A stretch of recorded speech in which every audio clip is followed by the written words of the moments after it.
Hey, what's up? What's going on out there? I'm about to check out this interview where they're going to be talking to some black guys in a Detroit barbershop about the upcoming election. And I'm going to give my commentary on it. And let's check out the video. As I always say, the barbershop is the center of everything in the community in Black America. So we start in Detroit, Michigan to figure out what the people are saying on the ground. Let's go.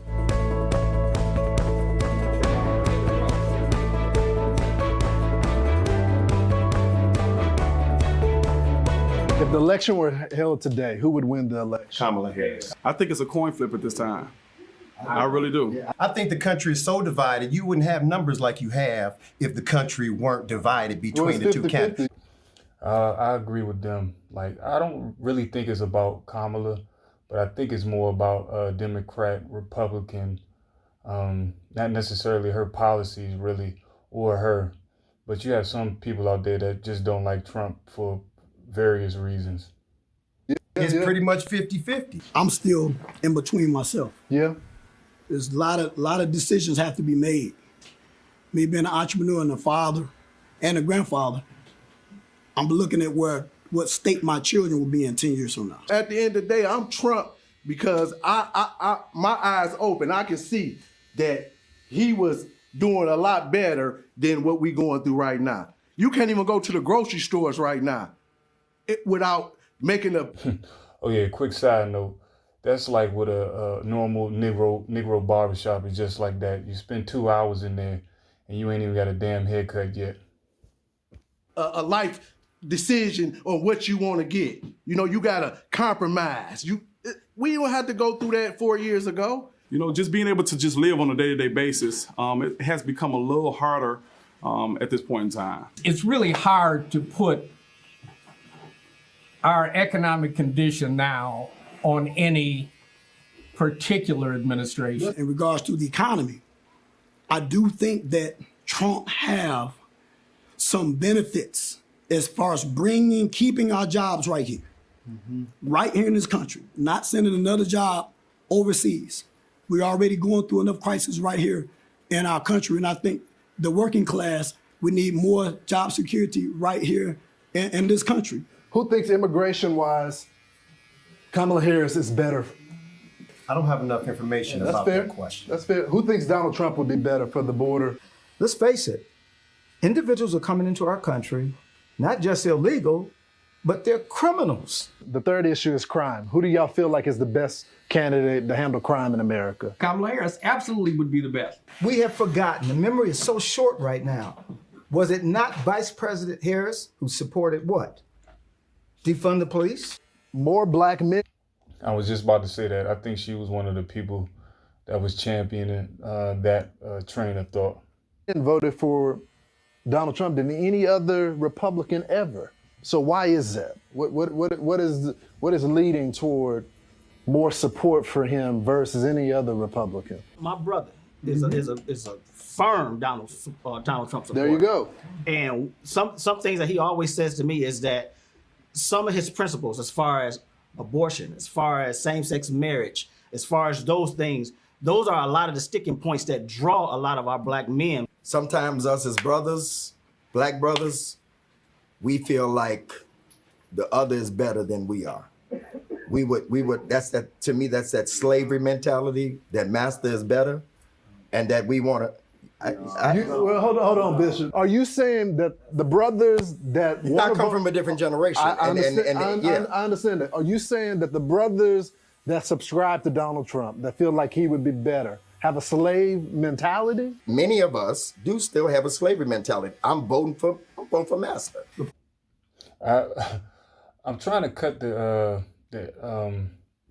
older gentleman some slack, because what he just said makes absolutely no sense.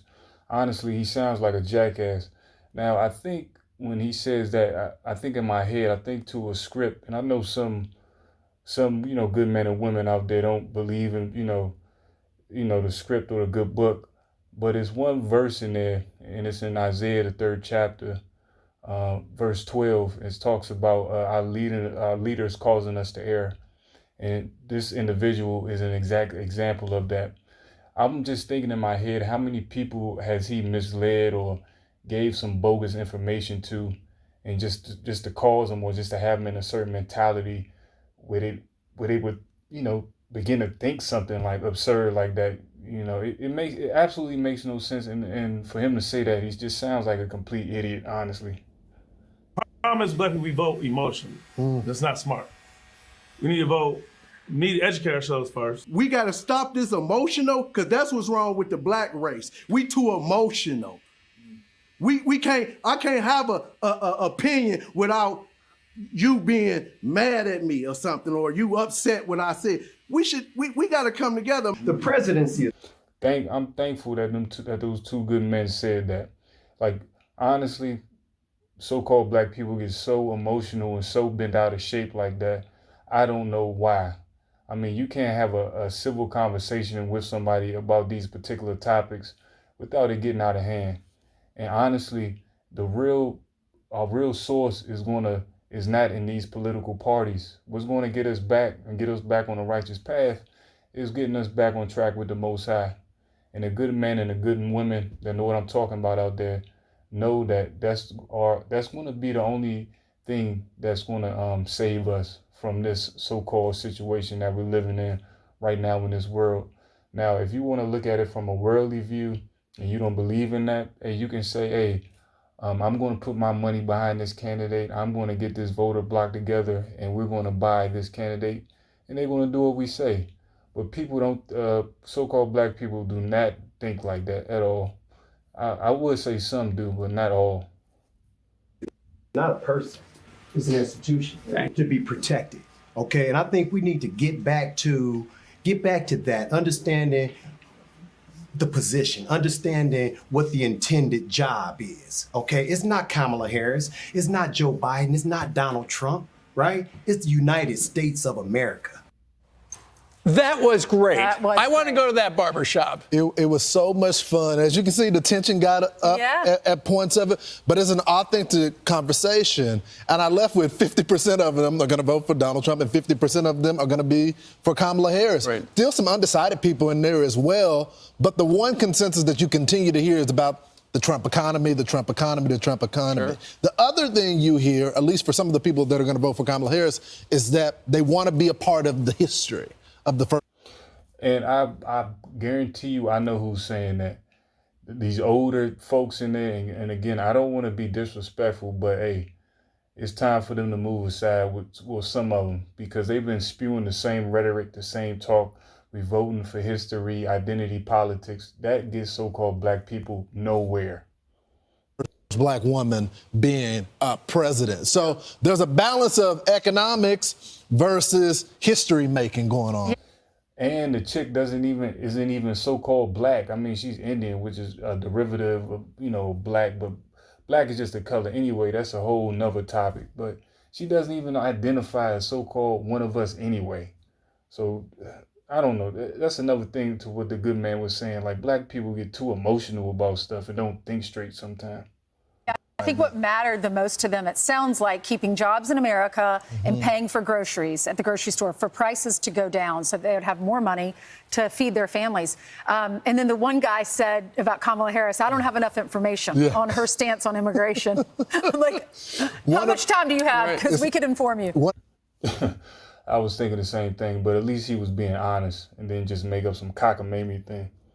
One of the brothers that was in the barbershop is a construction worker. Okay. And he goes, look, I don't want to give Donald Trump credit on this, but he goes, when I was in the construction industry, because of what was happening in the border, when he was cracking down on it, he goes, our wages went up because they weren't allowed to hire. They didn't have the illegals to hire. So he goes, I have to give him some credit on that, because it did directly impact my job.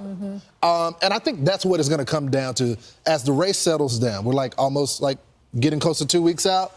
Then people are going to make decisions based on how it will impact their day-to-day lives. Well, and the barbershop itself, I bet business is off from the heyday just because people don't have enough money to go and get a haircut, a shave, and they do a shoe shine there too, right? That's 100% right. He said, I bet you he wore the shoe shine up in there. This guy. It's a traditional barbershop, very respectful though. Even though the conversation got heated sometimes, it was civil, and the people left hugging, dapping each other up, and went right back to work. Okay. So you did this first time in Chicago, Detroit. Then we're gonna air Atlanta, and then we're gonna have a big one in the Bronx here. All right, that's the end of that video. But you know, that's just my commentary on the situation. Like, and again, honestly, like, so-called black people lean too much far into emotion when making decisions. Sometimes I say some, not all, but as a whole, it's mostly yes. As a whole, yeah. We tend to lean on emotion, and to me, honestly, that's based on a lot of these dudes are just feminized. Honestly, for real, just been under their mama too long. Their daddy's not around or not in the household. But that's my commentary on it. Let me know what you think.